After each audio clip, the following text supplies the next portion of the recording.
Voila, here we are. Hi, everybody. So today, ideally, we will conclude with Plotinus, and we will dedicate the morning of Thursday to your questions. Today, I'll try to do two things, if I can. I will, as I said, conclude with Plotinus, and to do so, we'll discuss the last three chapters, which deal with the one.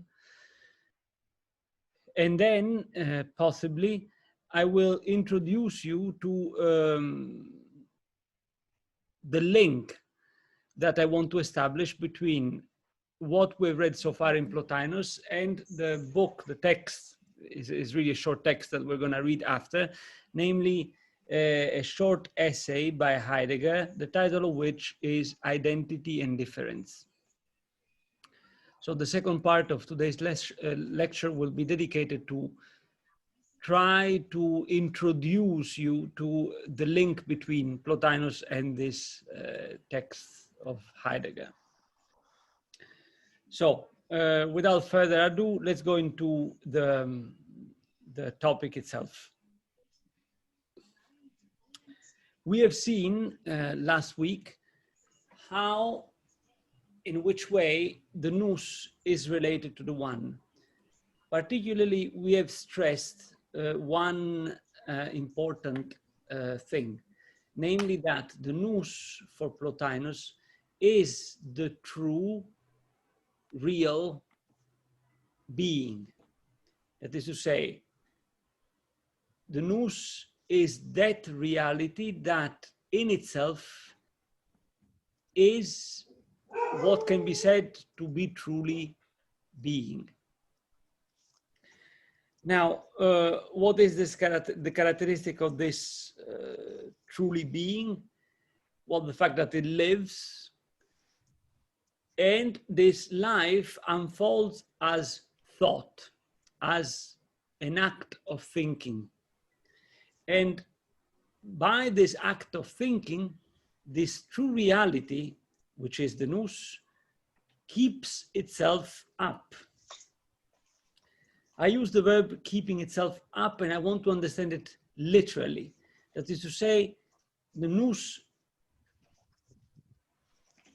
provides to itself the basis for its own subsistence. Amen. And it does so, as I said before, as an act of thinking. This act of thinking, we have specified, is not to be thought of as the serial unfolding of different thoughts, each connected to the other by a logical procedure, but by instead, it has to be understood instead as a tension marked by desire, or a desirous tending towards, as I say in my translation. And this translation of mine tries to render in English the Greek ephesis. Ephesis is this, the way Plotinus uses it, and before him Aristotle, is this tension based on desire. Desire of what? Desire of unity. So the nous, in keeping itself up, tends always within desire towards its own unity. In other words, the nous is this constant act of keeping itself up. We've seen, and in doing so, the nous is the true being. We've seen that, hence, the difference between the nous as true being and all the other beings that come after it, that come, so to say, under it, consists in the fact that all the other beings do not manage to keep themselves up in such a perfect unity as the Nous is capable of. So, for example, we said last week, the difference between the Nous and one of the lowest realities, such as any of the particular things that we encounter in the world of sense perception, is that these things that we encounter in the world of sense perception are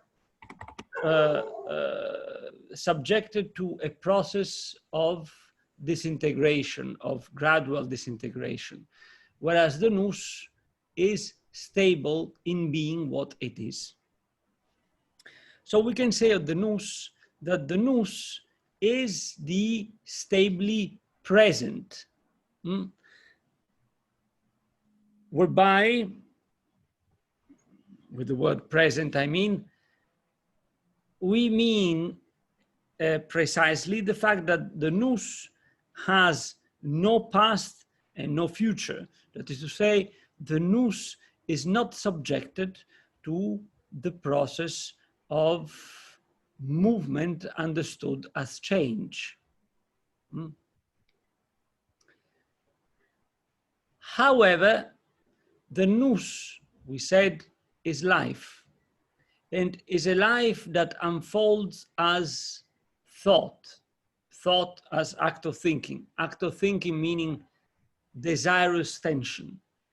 Hence, the Nous does have a kind of movement in itself, but is a movement that is not marked by change, is a movement that is towards itself and around itself.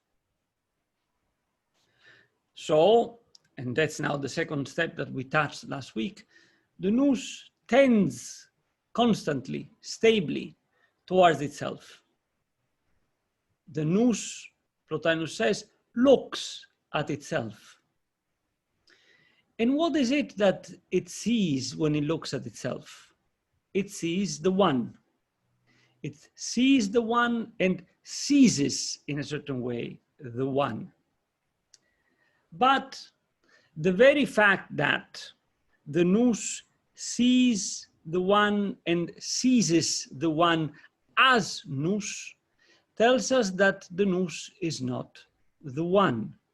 The Nous, in other words, exists, is already at the level of duplication, so to say. The Nous exists at the level of a sort of hyper-consciousness of itself. The Nous is the consciousness of the one, and as such is already not the one anymore.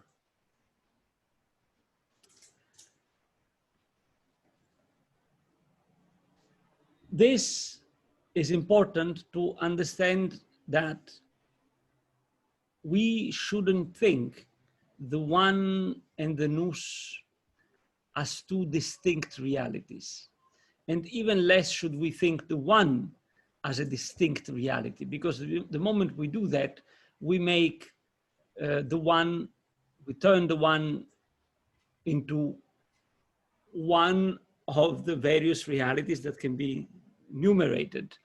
The one instead is not such thing. The one is what gives any reality the possibility to be what it is. In fact, Plotinus calls the one the potency of all things that are.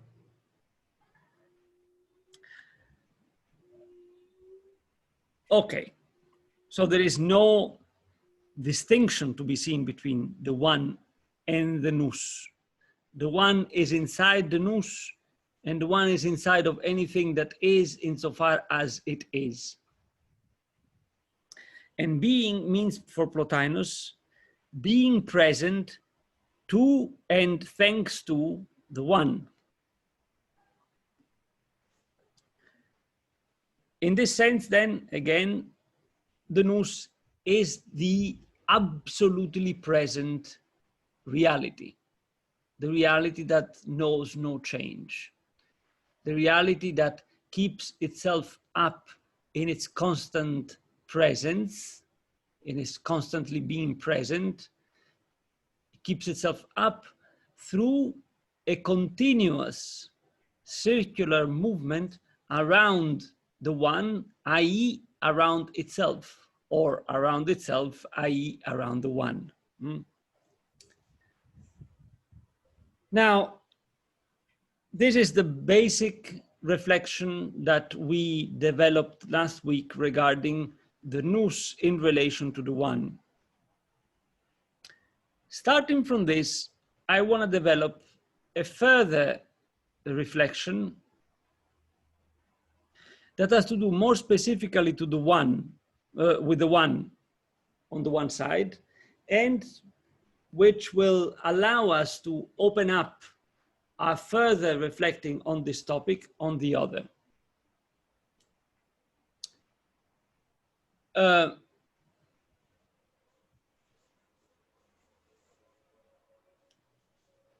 Let's start from the reflection on the one.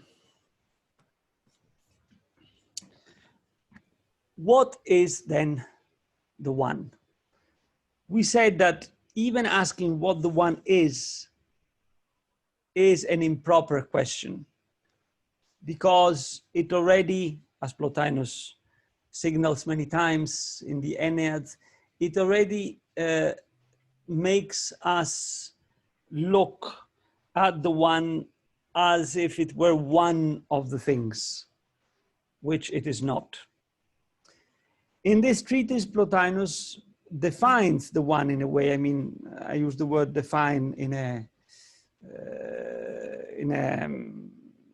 how shall I say?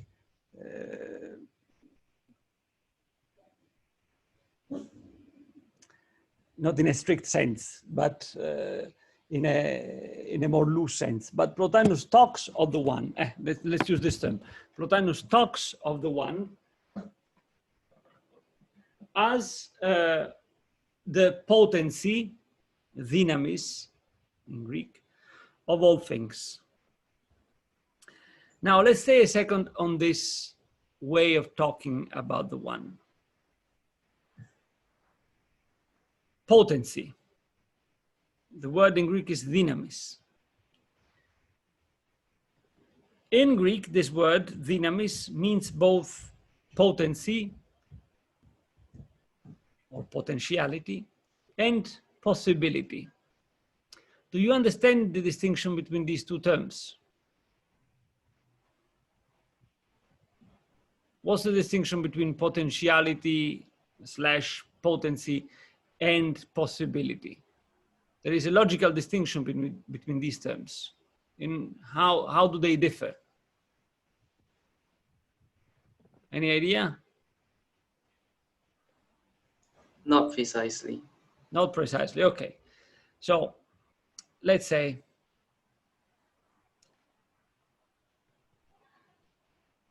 is it the same, or can I say that a dog, is it the same if I say that a dog has the possibility to grow as if I say that a dog has the potentiality to grow? Am I saying the same thing?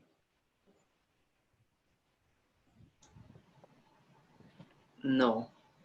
And where is the difference? Because for it to have a possibility means that it doesn't have it in the first, that means it's not that in the first place. No, not so much so, because if I say that a dog has the potentiality to grow, right? If I kill the dog doesn't grow. But it doesn't mean that at the moment it's already grown. Does potency characterize? What again? Does the potency characterize the thing? Yes, potency characterizes the thing in a certain way, but in which way? How it behaves? No. Yes and no. Well, you have to be more specific.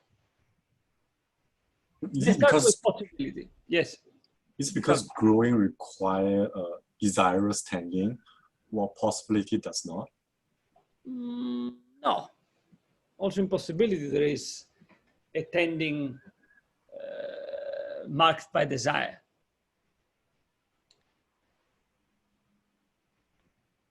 Let's put it this way. What's the difference in English between can and may?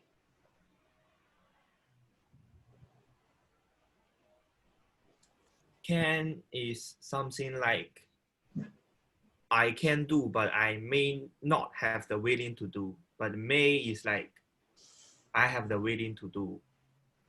It depends on the other conditions.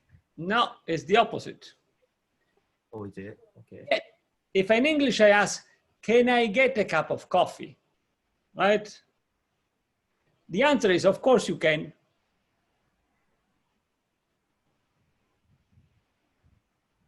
Why do I ask in English, may I have a cup of coffee? Because the other person may not want to give it.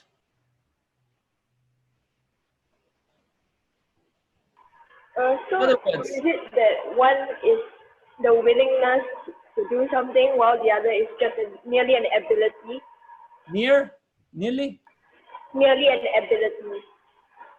I don't understand the last word. Ability to do something.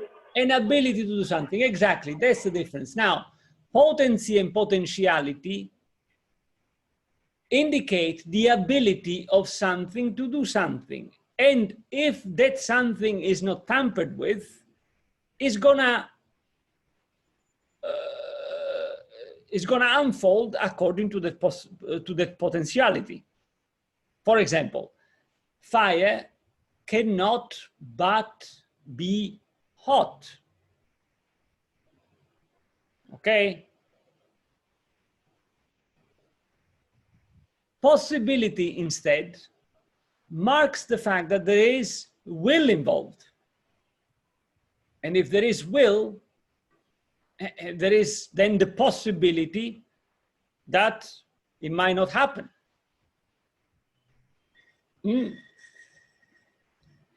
I can go to Rome. Yes, I can go to Rome now, but I may not want to go to Rome. I can go to Rome insofar I have two legs and I can get up and go down the stairs and do all go throughout all the process that would bring me to Rome. The thing is that I may not want to go to Rome. But I cannot say, it would make no sense to say, I may not want my nails to grow. Or even worse, my nails may not grow. The nails grow because they grow. So potentiality or potency indicates something that is bound to develop that way. Possibility instead indicates something that may or may not take place, based mostly on will. Now, Plotinus calls the one dynamis ton pandon. How to translate this dynamis? If we translate it with possibility, then we implicitly say that the one may decide not to unfold as the many things, which is not the case, because the one acts as it does because it acts that way, and it cannot act otherwise. Hence, the one is potency or potentiality of all things. As such, then, the one, as we said already, is not one of the things. Is the one, is that underlying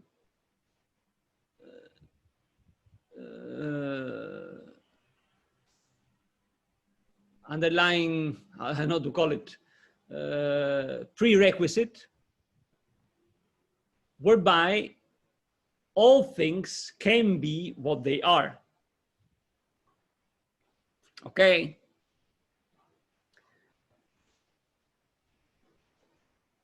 Now,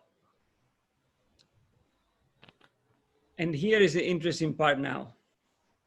In another treatise, namely the treatise 6.8, Plotinus unfolds what is, to my mind, his most acute attempt of thinking around the one.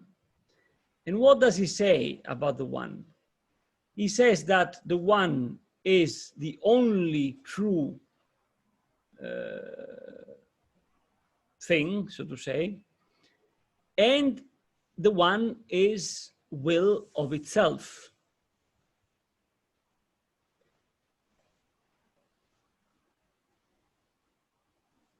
If we think what Plotinus says in 6.8, together with what he says here, that the one is the potency of all things, what comes out is that Plotinus understands the one as will of itself, but this will, in its turn, is not understood as an act whereby the one could also not to want itself. This will is understood instead as the perfect adherence of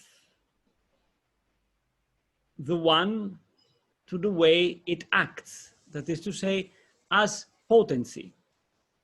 Hence, will for Plotinus, when talked about in relation to the one, goes hand in hand with necessity. So the one, to sum things up, is thought of by Plotinus as this potency of all things, thanks to which all things are what they are. And this potency, in turn, is read by Plotinus as will. Will of what? Will of its own necessity. Is it clear to everybody?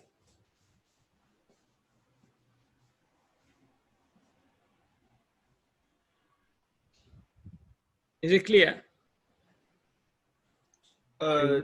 Prof, can you explain more about its own necessity? You understand the concept of necessity, the notion of necessity? Yes. What is necessity? Basically, it's like itself. What do you mean? Its own meaning. Its own meaning. It's the continuously motion around the one, the tension to be the one. No. More specifically, what is necessity? Tell me something necessary. It just has to be. The thing that has to be the way it has to be, right? Yeah, okay. Mortals die, and that's a necessity. I don't know, the various things that happen because they happen.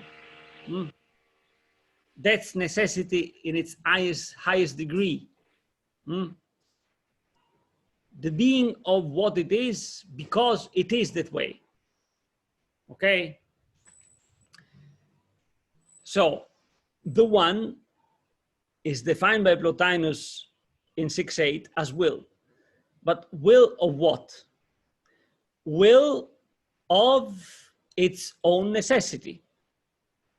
Will of the fact that it unfolds the way it unfolds. Okay? So the one could not want not to produce, so to say, through emanation, out of itself, all the things that are. The one cannot but produce because it's potency, and it's a potency that wills itself. that wills itself as this potency.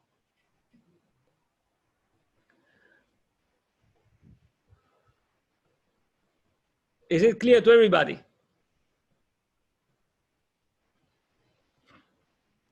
Okay. Can I clarify my understanding? So the one, because the nature of the one is that it is the potency of everything. And so if it does not produce, then it is not in line with character with itself. And that's why it's necessary that it continues to produce. Yeah. Okay. Yeah. So the one cannot but produce. In that sense, it is potency. The very sense in which the nails cannot but grow. Okay? Or mortals cannot but die. In that very sense, in the sense of necessity. Now, the interesting thing is that Plotinus, when it comes to the one, talks of this necessity as a will. Okay? So the concept of will and the concept of necessity for Plotinus coincide. They are in the same sphere.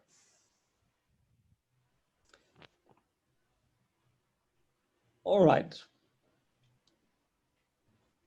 So the one is talked about by Plotinus in our treatise as potency of all, of all things. And later on, he specifies this thought and says that this potency, this dynamis ton pandon, is also voulisis, will of itself, or thelysis. Whereby, as I said, it appears that for Plotinus, perfect will coincides to the perfect adherence to what it has to be, hence to necessity. All right. If this is clear, we can take a further step regarding what Plotinus says in the 2 chapters that talk about the one, the 2 or 3 chapters that talk about the one in our treatise, and later on take a second step looking at the direction that is going to provide us with a link with the essay by Heidegger that we're going to read later on. So first step.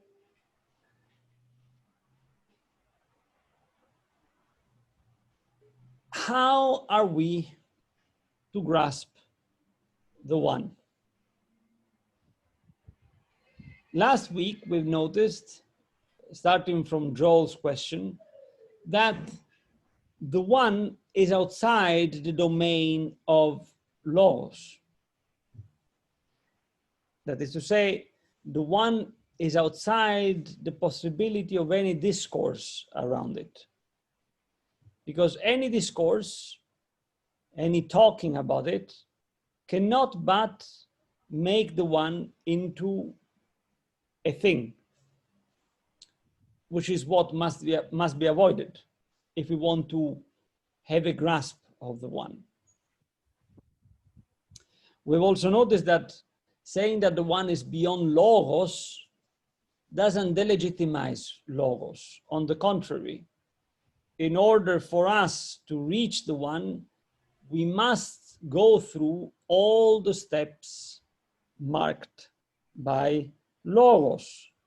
And that's because the reality itself, that is to say, the order ensemble of beings, is the ordered ensemble of logi or ithi.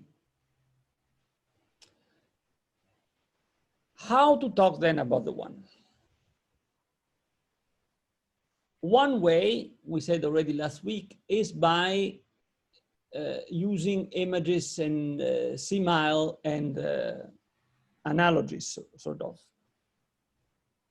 And that's what Plotinus does every time he talks about the one in the Enneads. he has anything he says about the one be preceded by the particle ion, as if, or like. By doing so, he marks the fact that anything he says is just a similitude, is just an image. It doesn't have to be taken as saying anything substantial about the one, because nothing can be said about the one in truth. In our treatise, Plotinus says in chapter 9 that we can grasp the one by making recourse of something within us that is like the one, that is similar to the one. And then he makes an example.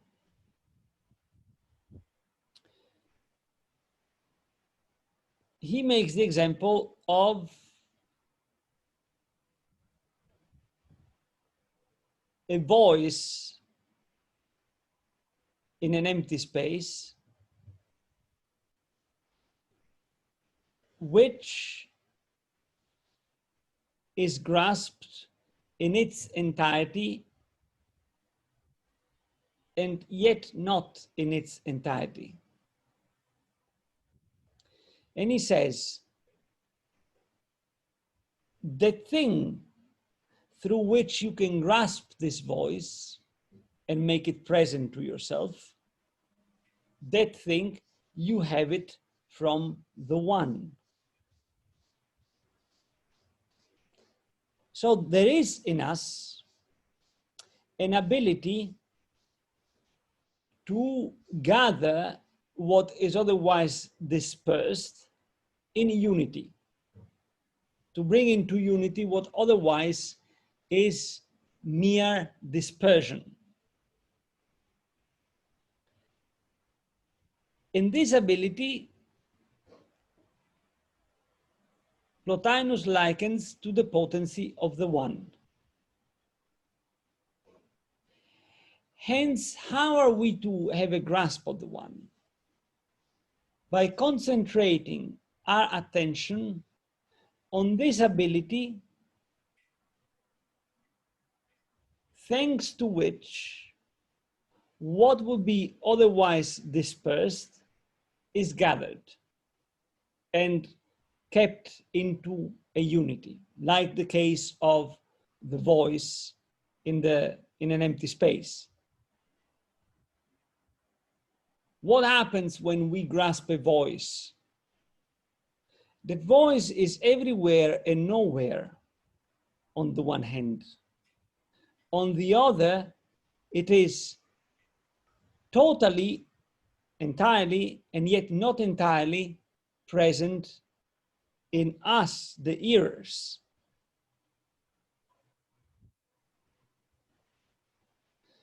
Now, we can grasp that voice and make it present to ourselves, both in its entirety and not in its entirety, only because we have this gathering ability from the one.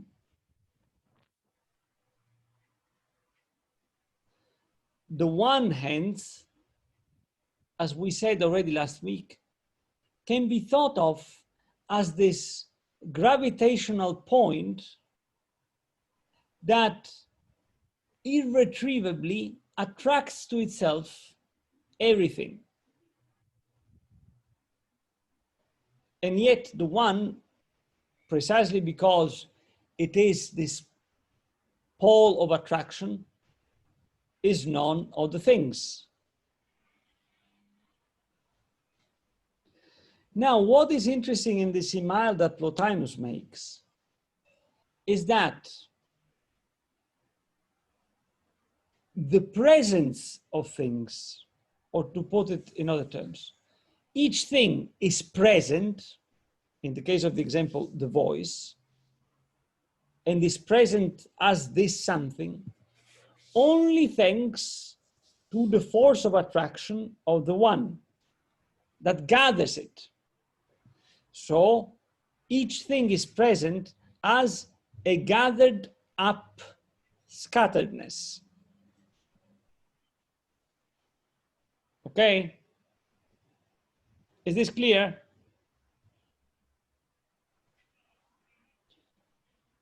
Now, we saw that for Plotinus, each being is an ethos, and that the highest of all ethos is the Nous, which is in itself the hyper ethos as the container of all true ethos.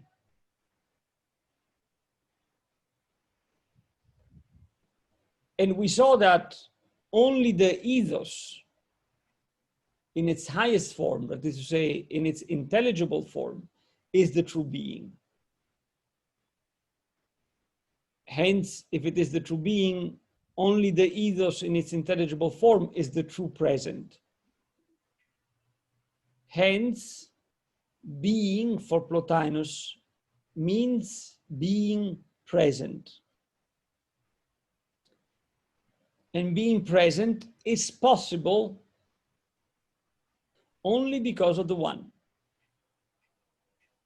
So the one is the potency of anything that is, whereby the expression that is means that is present.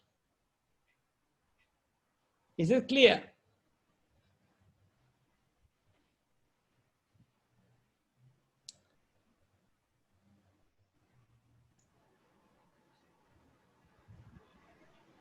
Hi, Prof.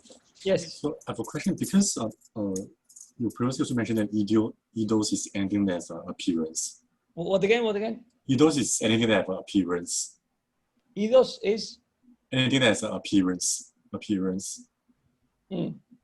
So the thing is that Nous does not have an appearance, right? Okay. Look, we have to be clear on the terms. Appearance, not in the sense of something that hides something beneath itself. Appearance understood in its primary meaning as outlook, as aspect, okay? So in that sense, the Nous and the EV inside the Nous are the first appearances. Those appearances thanks to which we can see any other things, thanks to which all the other things can appear as this tree, as this flower, as this couch, as this dog, only because the ethos dog abides constantly as constant present, as the constantly present, hence as the constantly appearing. Can I see this dog? Can I see that cat? Can I see the particular things? Okay.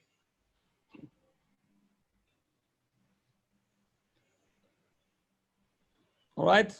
Yeah, thank you. All right. Now,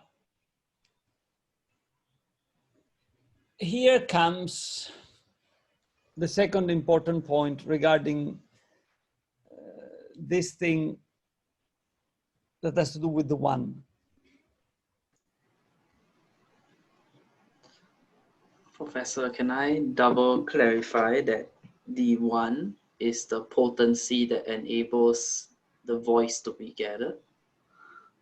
The voice to be?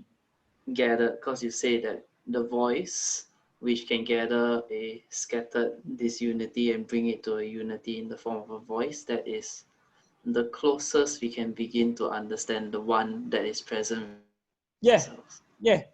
The one is that thanks to which we have what can receive the voice as voice.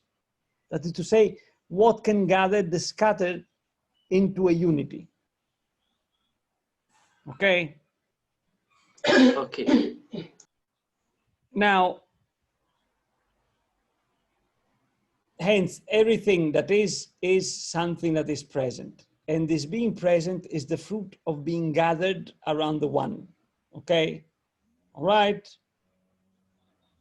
Be gathered around the one in unity, hence. This being brought to unity is the completion of each thing, is the telos of each thing.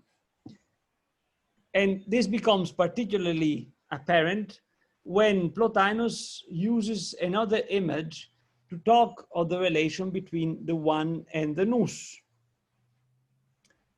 The nous, says Plotinus, is in itself an opsis, that is to say, is the ability to see. But only once the eye, the ability to see, focuses on something, only then does it become vision. Only then does the ability to see become vision. Think of it. If your eye is in the dark, your eye doesn't see anything, hence is no vision. Only once colors through light appear, only then does this otherwise empty ability get filled and become vision actualized. So the one is that thing thanks to which what would remain otherwise just potential gets actualized.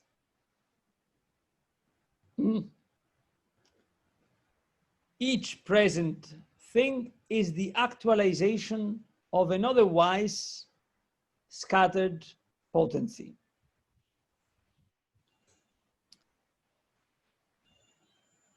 So, if we want to reach the one, if we want to grasp the one somehow, we must grasp it through a leap whereby we feel in ourselves that very same potency. But what happens in this leap?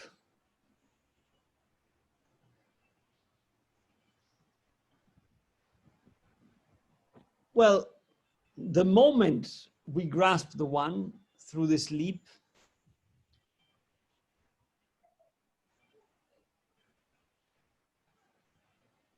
we get out of the dimension of possibility and enter into the dimension of potency,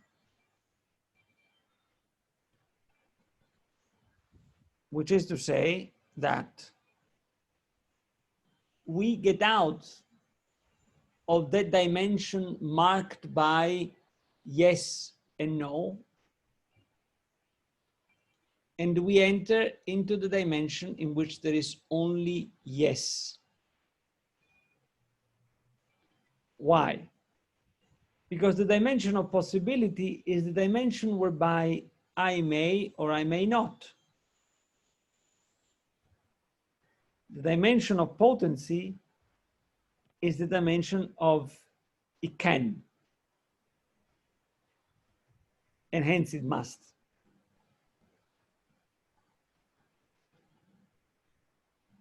Put in other terms,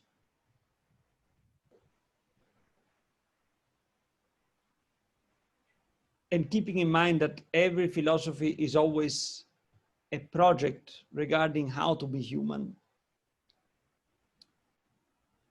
When Plotinus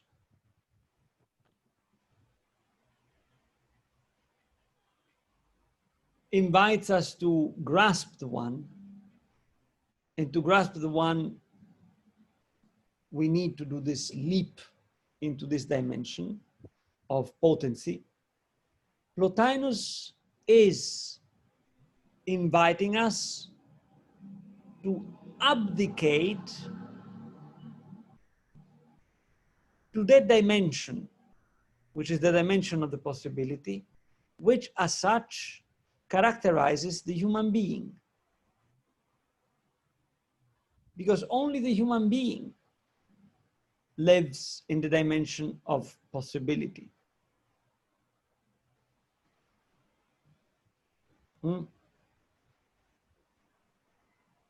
So grasping the one, we can say to Plotinus, not with Plotinus, but to Plotinus. Grasping the one is equivalent to flattening ourselves up against the dimension of pure potency and hence of necessity.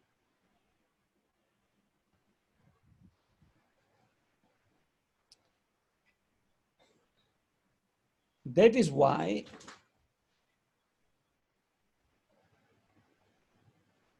Plotinus looks at speech,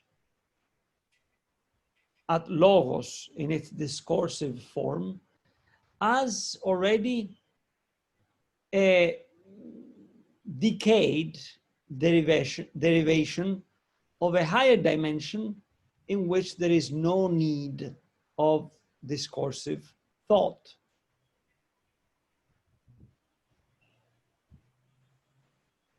Why do I say that the fact that Plotinus implicitly invites us to flatten ourselves up the dimension of potency is indicated in a way? The flattening up of the human being against the dimension of potency is indicated in a way by his condemnation of discursive thought. Because it is precisely in discursive thought that the dimension of possibility typical of the human being emerges. Because where else does the dimension of possibility emerge more clearly than in the ability to say yes and to say no? Hence, once again, what is the kind of project as to be human that Plotinus proposes? One whereby the human being has to abandon the dimension of possibility per se and has to go back to that primeval point of potency out of which what it is what it must be. Okay? That's the first important point. Let me see what time it is. I don't want to overburden you. No, we still have 10 minutes. The second point is the one that is going to link us up to Heidegger's essay that we're going to read starting from next week.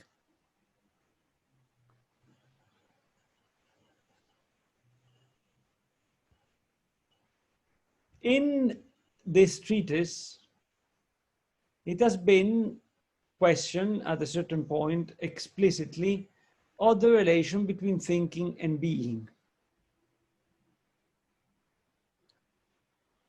This is a question, the relation between thinking and being, that is not new, but goes as far back as Parmenides, that is to say, one of the first thinkers of Western thought, one of the thinkers of the dawn era of Western thought. Parmenides, as it is known in two fragments of his poem, says explicitly that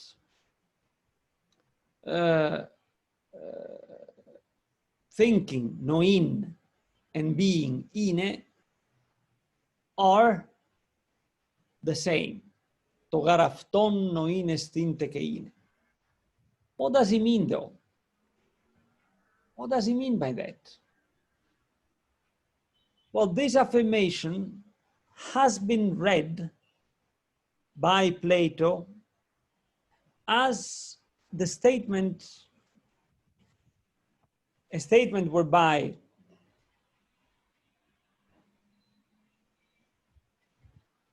thinking and being are the same, in the sense that the same keeps itself up as that thing by gravitating around itself and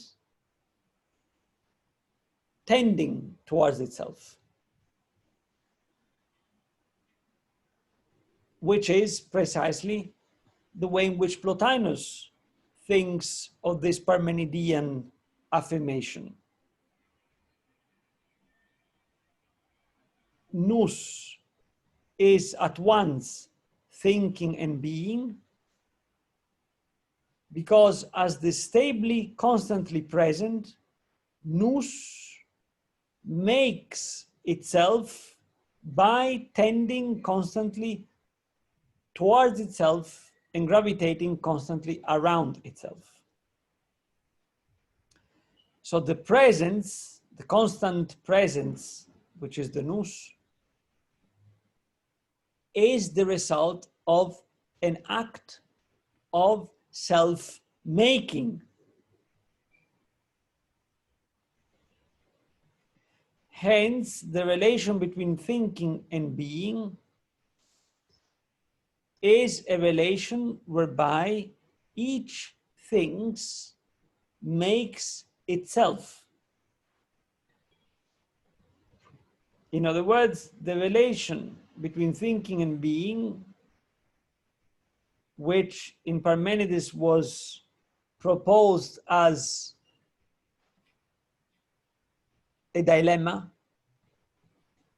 is answered by Plotinus and before him by Plato as the relation of a maker and a made, of a beholder and a beheld, in which the maker and the made, the beholder and the beheld are the same, and hence the make makes itself. The beholder beholds itself. Okay?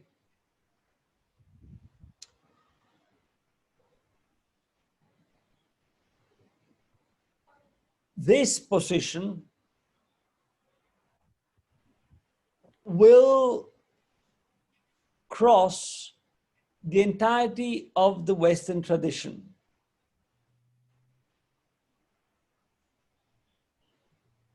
Passing through the theological speculations of the fathers of the church and of scholasticism, down to German idealism.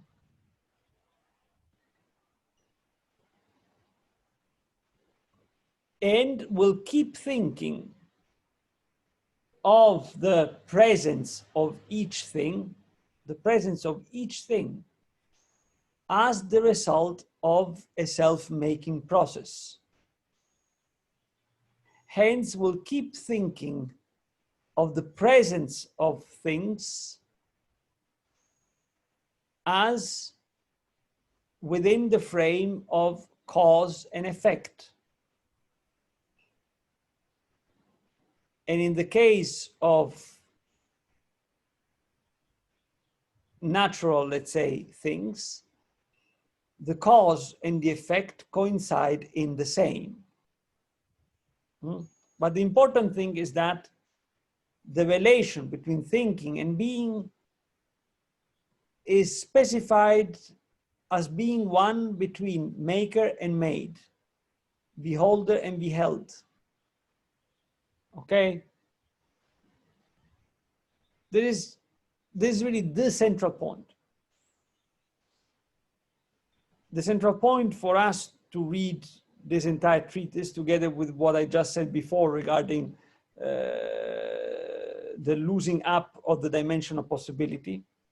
And the central point to then understand the different position that Heidegger proposes. Now, some thinkers, such as Derrida, for example, and some philologists, such as Pierre, or, well, before I tell you this, let me tell you this other thing. From what I just said regarding the fact that being is understood by the tradition, the relation between being and thinking is understood by the tradition as a relation between maker and made, beholder and beheld. Hence, as a relation caught within the frame of cause and effect. Hence, as a relation marked by making, a process of making. Okay. Martin Heidegger has seen in this one of the key problems of the way in which Western thought develops. And why a problem? Because it is one of the key ingredients of the worldview in which we live today. It is one of the key ingredients of the way in which modern men today globally relates to things. Today, Heidegger tells us we relate to things as the exploitable, as the calculable, as what can be and is insofar as it can be used and calculated, or calculated in order to be used.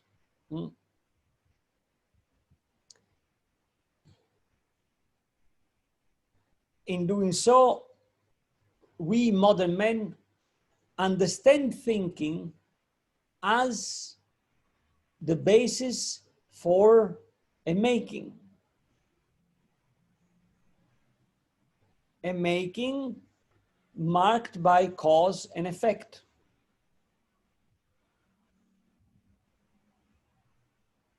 To this kind of approach, Heidegger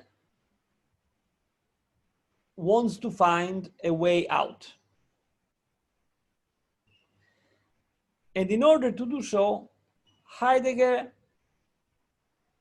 interrogates himself again regarding the relation between thinking and being.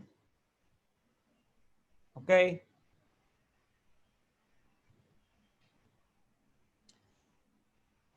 Now, certain thinkers, such as Derrida, and certain historians of philosophy, such as Pierre or Bayer-Waltes,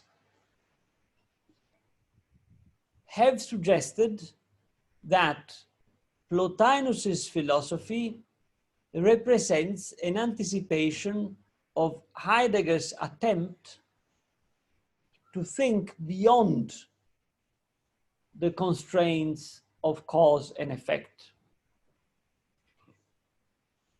However, one first thing that we can affirm by looking at the one, and at the way Plotinus talks about the one, is that Plotinus's philosophy remains within the frame of cause and effect as much as Aristotle's philosophy does, or Plato's philosophy, or all the subsequent philosophies that have come after them. And that's because, on the one hand, the one is ultimately thought of as the hyper cause of all things.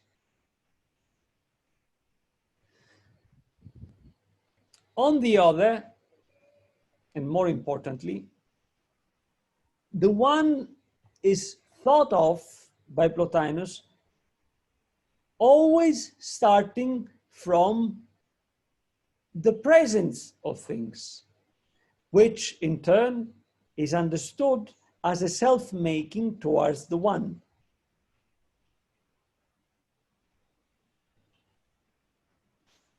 And that's why Plotinus then ends up saying that each thing cannot but be what it is.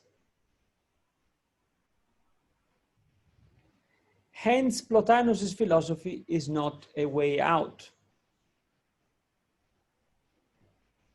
But what would the way out look like? How can we think of the possibility, if there is any, to think beyond the frame of cause and effect? That's the question.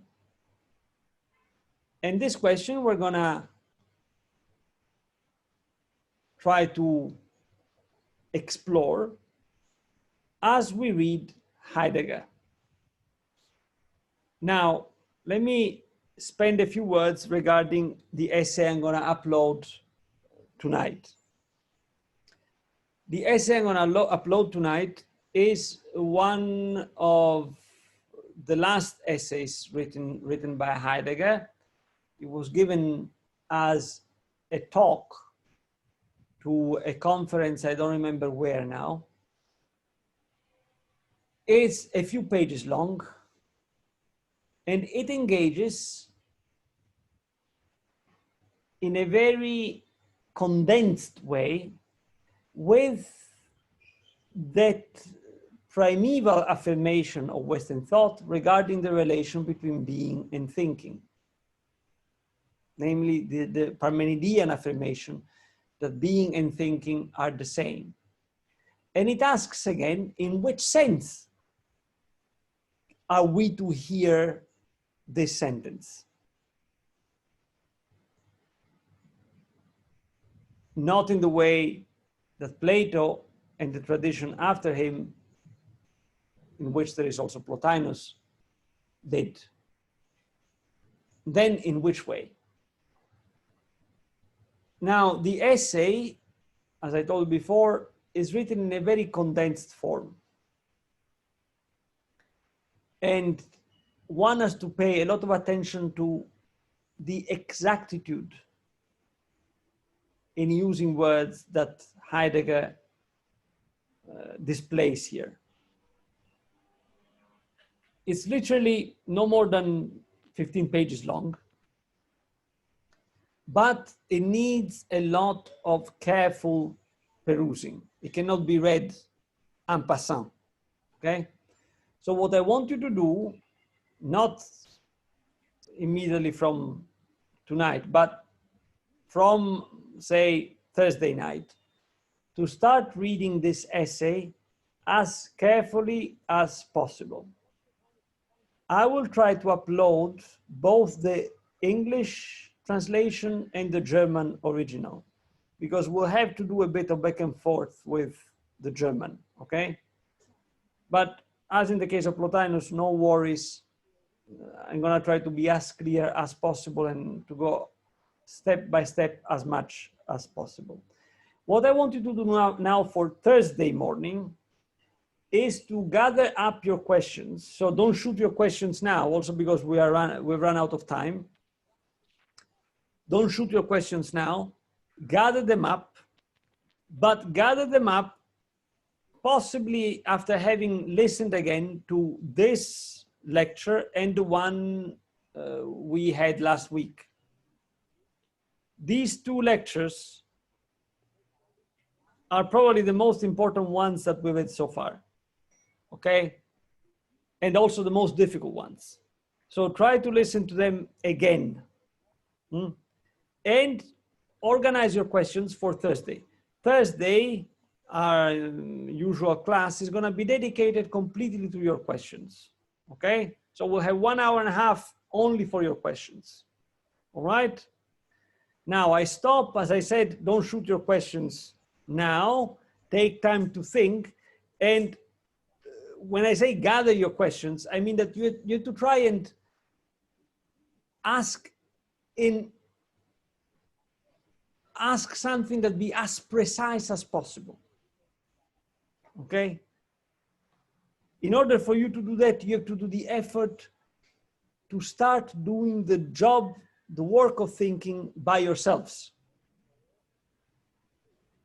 Because otherwise, we'll just end up with me repeating the same stuff all over again, which doesn't mean that you're going to understand. Any understanding is the fruit of a real, fatiguing, and in many ways, rough work. To tell you the truth, I myself am getting used to this in the past 3-4 years since I started engaging more directly with the kind of approach that Heidegger has to text. And it is a rough work. It's really, really rough. It's one of the most difficult works I've ever done in my life. But I can tell you it's rewarding. It really opens up your mind, okay? So please do that kind of work. And through this kind of work, try to formulate as precise a question as possible, or questions, okay? And we'll address all of your questions this Thursday, okay? All right, so I stop here for today.